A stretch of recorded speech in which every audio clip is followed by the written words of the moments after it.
Do you know that there are more than 1 crore people living with epilepsy in India? Epilepsy is a fairly common disease in our country, which is often undiagnosed and untreated. I am Dr. Anil Venkatachalam, a consultant neurologist at KJ Somaya Hospital and Research Center, and I am going to speak to you all today on epilepsy. Epilepsy is a neurological disorder that is characterized by recurrent seizures. A seizure happens when there is a transient disruption to the electrical activity of the brain. This causes changes in behavior, changes in posture, and changes in the overall status of the individual. Whenever a patient has a seizure, there are around 3 phases which a patient has. The first phase is known as the preictal phase. That means the phase that happens prior to the onset of the seizure. In this phase, the patient may have automatisms, means they may have oromandibular movements of the tongue, chewing movements, drooling of saliva, etc., which may be seen. They may be having a blank stare. Apart from that, some patients may complain of auras like olfactory hallucinations. They may have abnormal smells like smell of burning rubber or some unpleasant smells, or they may have some visual symptoms or some visual auras. Following this, the patient may have an overt seizure. In the overt seizure, the patient may have a tonic-clonic posturing where there is abnormal posturing of the limbs and the patient may lose his consciousness. This may last for around 1 to 2 minutes. After this, the patient goes into a postictal phase where the patient is confused, the patient is not speaking coherently, the patient does not remember, patient may have an associated tongue bite and also incontinence of urine and stools. The patient takes around 15-20 minutes to around half an hour to completely regain his consciousness, and the patient will not have any recollection of the event. People at the extremes of age are most at risk to develop epilepsy. Children less than 5 years of age and elderly people over 65 years of age are at risk to develop epilepsy. Apart from that, some people have a strong family history of epilepsy.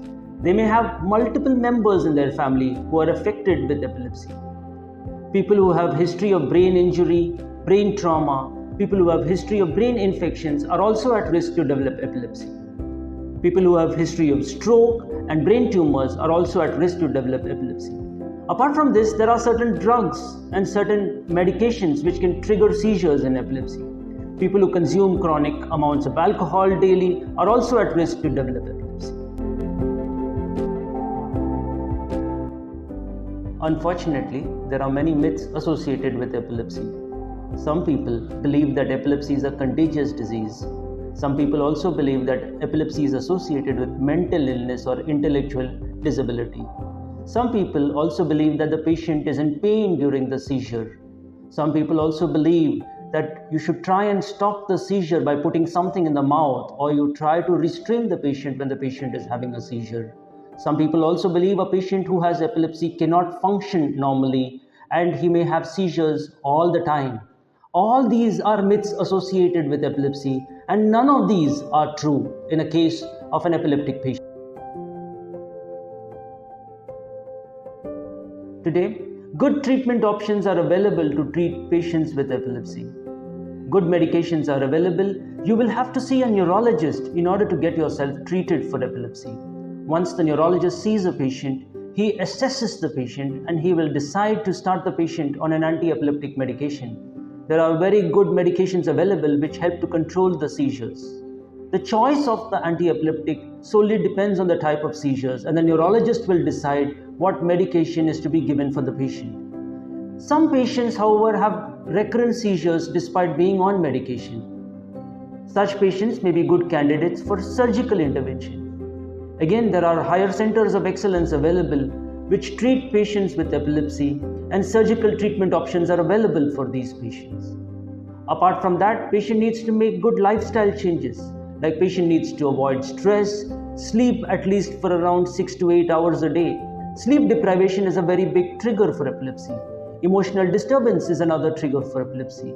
Stress is another trigger. So lifestyle changes are very important to treat patients with epilepsy. Apart from medications, patients with epilepsy also may need psychological counseling as a part of their treatment for epilepsy. A person with epilepsy has to take certain precautions in order to control their seizures.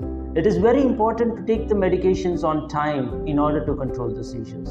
One should also maintain a seizure diary which helps to track the number of seizures, the frequency of seizures, and also the triggers associated with the seizures. We also need to avoid the triggers for a seizure like sleep deprivation or emotional disturbance. Apart from that, it always helps if you can use a medical alert device or a bracelet which can inform somebody when somebody has a seizure. Apart from that, a person who's got epilepsy needs to avoid certain things like driving, swimming, avoid heights, etc. Apart from this, a person with epilepsy is also advised to remain safe in order to prevent seizures. One should avoid driving, one should avoid swimming, and one should take the advice of a medical professional before venturing into these things. Also, one should avoid heights or going alone if somebody has recurrent seizures. If all these precautions are taken, a person with epilepsy can lead a normal life.